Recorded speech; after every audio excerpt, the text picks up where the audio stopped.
I'm Blake, this is my wife Courtney, and we're out here in the Upper Peninsula of Michigan in the middle of summer, and it is freezing out here. So we had to come on inside. So currently we're traveling across the United States in the RV.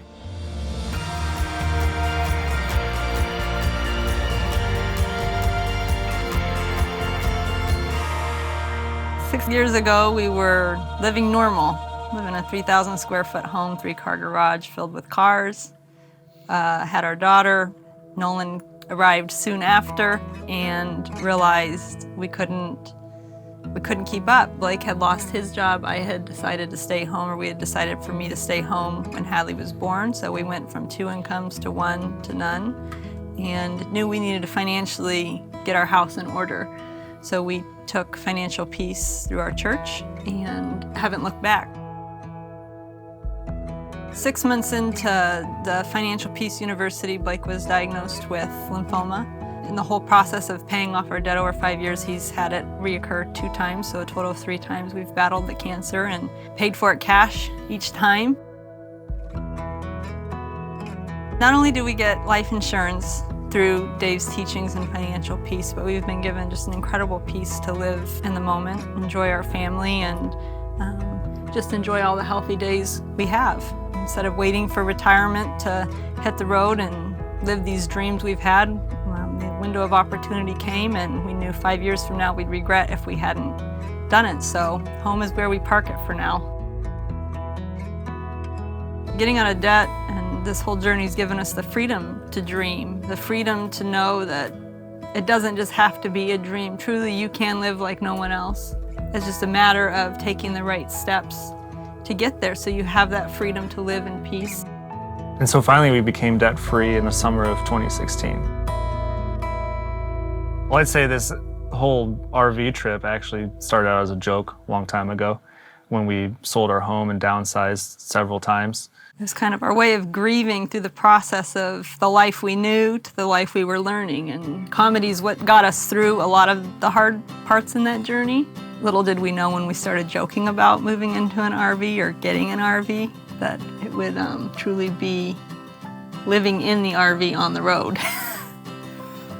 And so when we started talking about the RV dream, we said, why can't we? Financially, we could because of getting out of debt, and so we went ahead and went for it. We're on this get living adventure, we're calling it, because we can.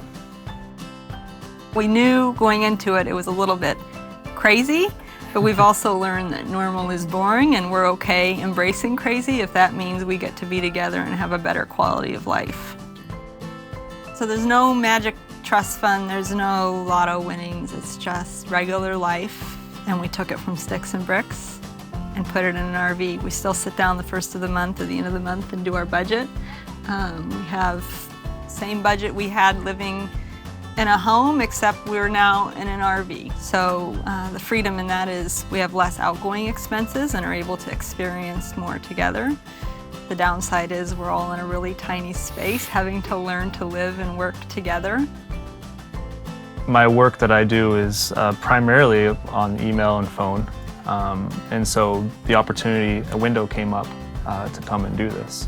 When I'm clock out at the end of the day, I get to walk out to the campsite and to the outdoors, which is fantastic. All right, Daddy, what's today? Today is RV day. So when we finally made the decision to go ahead and go on this trip, we had to find a home. And so that was a process in itself. We ended up finding this RV down in Texas, and we purchased it, and we started from there on our adventure. And we headed south to the beach. We knew we wanted to get to warm weather. So we basically started in Texas.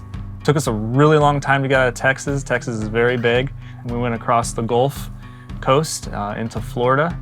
I think one of the coolest things about this adventure is a lot of the unexpected things that we got to do that weren't on our radar when we set out. We got to see a rocket launch out of Cape Canaveral. Run into an old college friend on the beach in Charleston. I think a big thing for me has been the historical sites along the way, seeing Revolutionary War sites or Civil War sites. As we've been teaching our kids on the road, American history. It's been great to have them go to those locations. After Florida, we drove up the coast into Georgia. We visited Savannah. We also went into South Carolina and North Carolina, visiting Charleston and Charlotte. We then made our way over to Virginia, into Williamsburg, and then eventually up into Maryland, where we actually spent 6 weeks in Maryland camp hosting, where we volunteer with the Park Service, and they give us a free site, which was great for the budget. And in return, we got to stay there for an extended period of time and explore the area into Pennsylvania and Washington, D.C., and Baltimore, Philadelphia. We actually even took a day trip into New York City, which we didn't think we would do on this trip. After we left Maryland, we headed north into New York, and we went to Niagara Falls.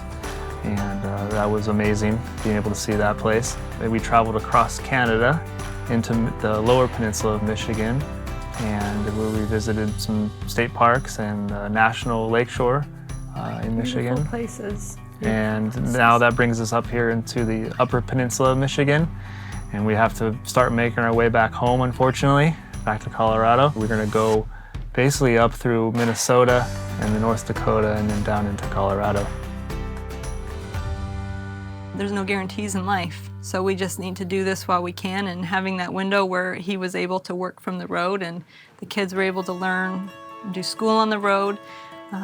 We just knew 5 years from now, if we didn't do this crazy thing and truly live like no one else, and we would always regret not having done it.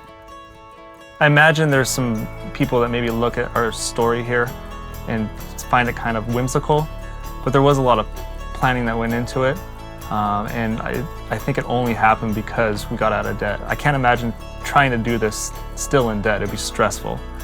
So the fact that we have that financial freedom makes it enjoyable.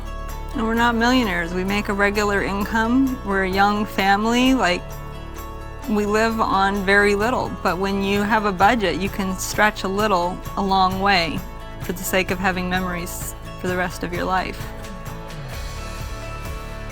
As we wrap up this Good Living adventure and make our way back to Denver, we're actually going to be living in the RV for 2 months. And then after that, we're not sure what we're going to do. The adventure might still continue.